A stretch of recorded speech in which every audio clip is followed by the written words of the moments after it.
आज मैं आपको ज्योतिष में के मुद्रम योग की जानकारी दूंगा। यह योग जिस जातक की लग्न कुंडली में होता है बहुत अशुभ योग होता है। उसके पीछे कारण यह है कि जातक को जीवन भर आर्थिक तंगी का सामना करना पड़ता है। हम कह सकते हैं कि उसे आर्थिक संकट घेरे रखते हैं। यह योग कब बनता है, हम इसके बारे में आपको बताएं। पहले मैं आपसे यही कहूंगा कि यदि आपने अब तक मेरा चैनल सब्सक्राइब नहीं किया है, सब्सक्राइब करें और जो वीडियो मैं तैयार करता हूं आप उसे खूब अच्छे से देखें, सुने, पूरा देखें, पूरा सुने। अपनी बात पर मैं आता हूं कि मुद्रम योग तब बनता है जब लग्न कुंडली में चंद्रमा जहां स्थित है। जैसे मैंने यहाँ सिंह लग्न की एक कुंडली उदाहरण के रूप में ली है और इसके पंचम भाव में चंद्रमा है। अगर इसके ठीक पहले और ठीक बाद वाले भाव में, तो जैसा कि मैंने बताया कि पंचम भाव में चंद्रमा है तो ठीक पहले वाला भाव चतुर्थ हो गया और ठीक बाद वाला भाव षष्ठ भाव हो गया। यहाँ हमने देखा ना तो चौथे भाव में कोई ग्रह है और ना ही छठे भाव में कोई ग्रह है। दूसरे शब्दों में जब चंद्रमा के ठीक पहले और ठीक बाद में, ठीक पहले और ठीक बाद में यदि घर खाली हो, अगर हाउस में कोई भी अन्य ग्रह नहीं हो तो ये जो योग बनेगा, यह जो योग बनेगा, यही योग के मुद्रम योग कहलाता है, जो जातक के लिए बहुत अशुभ होता है। इस आर्थिक युग में अगर अर्थ यानी कि वेल्थ, मनी की ही परेशानी हो तो फिर बचता ही क्या है। जितने सुख इस आर्थिक युग में माने जाते हैं, कहते हैं कि पैसा है तो सब कुछ है। हालांकि अपने तो शास्त्रों में है, पहला सुख निरोगी काया, दूजा सुख घर में हो माया। यानी कि पैसे को दूसरा सुख 7 सुखों में माना गया है।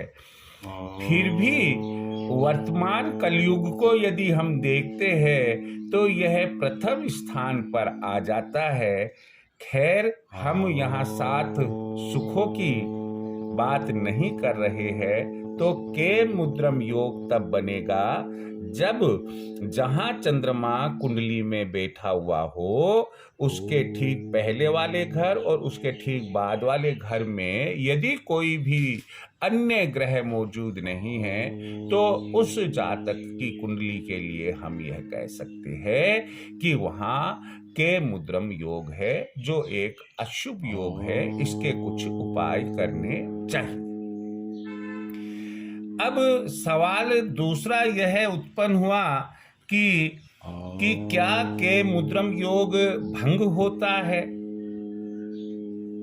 तो सेकंड कुंडली जो मैंने ये बनाई है, इसमें वह स्थिति बताई है कि जिसमें विद्वानों का मत है कि अगर ऐसी कुंडली हो तो हम ये कहेंगे कि के मुद्रम योग भंग हो गया है, लेकिन उस परिस्थिति में भी यह मान्यता है कि जातक के बाल्य अवस्था में तो आर्थिक संकट रहेगा ही रहेगा।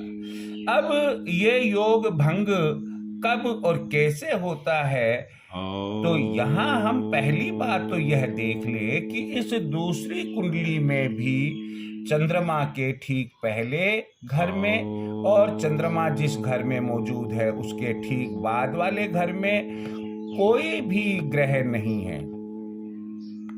के मुद्रम योग बन रहा है लेकिन भंग कब होगा, जब बृहस्पति यानी कि गुरु उस लग्न कुंडली में केंद्र में बैठे हुए हो। जैसा कि आप जानते हैं, पहला भाव, चौथा भाव, सातवां भाव और 10वां भाव यह केंद्र कहलाते हैं। गुरु यहाँ नहीं, गुरु यहाँ हो, गुरु यहाँ हो, गुरु यहाँ हो, गुरु यहाँ हो।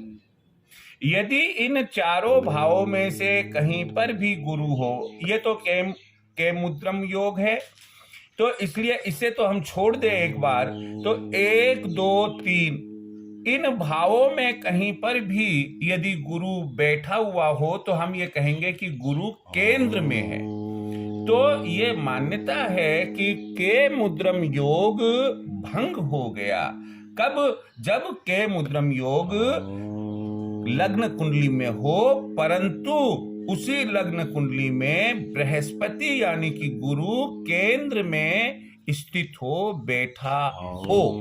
यहाँ यह जरूर आप फलादेश में बताएंगे कि इस जातक के बाल्य अवस्था में तो आर्थिक संकट रहेंगे, परंतु उसके बाद यह योग भंग है, इसलिए आर्थिक संकटों में कमी आनी शुरू हो जाएगी। फिर भी चाहे पहली कुंडली चाहे दूसरी कुंडली, दोनों में से कोई भी हो, के मुद्रम योग के उपाय यानी कि इस अशुभ योग के दुष्प्रभाव से बचने के जो उपाय है वह जातक को अवश्य करने चाहिए। मैं अब आपको उन उपायों की जानकारी दे रहा हूं। के मुद्रम योग के दुष्प्रभाव से बचने के उपाय। पहला उपाय इसका है कि आप प्रत्येक सोमवार शिवलिंग पर गाय का कच्चा दूध अभिषेक के रूप में चढ़ाएं। दूसरे शब्दों में शिवलिंग का अभिषेक गाय के कच्चे दूध और जल से करें। अगला उपाय है कि आप हमेशा महादेव और पार्वती की पूजा करें, अर्थात शिव पार्वती की नियमित पूजा अर्चना करें। अगला उपाय है कि आप घर में एक दक्षिणावृत्त शंख की स्थापना करें, मां लक्ष्मी के सामने उस शंख को रखें। अगला उपाय है कि आप रुद्राक्ष की माला से किसी भी शुक्ल पक्ष के प्रथम सोमवार से ओम नमः शिवाय इस मंत्र का जप उत्तरमुखी होकर करें, अर्थात कम से कम एक माला रुद्राक्ष की इस मंत्र की नियमित रूप से हमेशा जपे। अंतिम उपाय है कि किसी भी शुभ पूर्णिमा, जैसे सावन मास की पूर्णिमा आती है, सोमवार को यदि पूर्णिमा हो तो आप अगर सोमवार को पूर्णिमा मिल जाती है आपको तो उस पूर्णिमा से, या आपका जिस पूर्णिमा को भी चंद्रमा अच्छा हो, वार अच्छा हो, आप पूर्णिमा का व्रत रखना शुरू कर दें।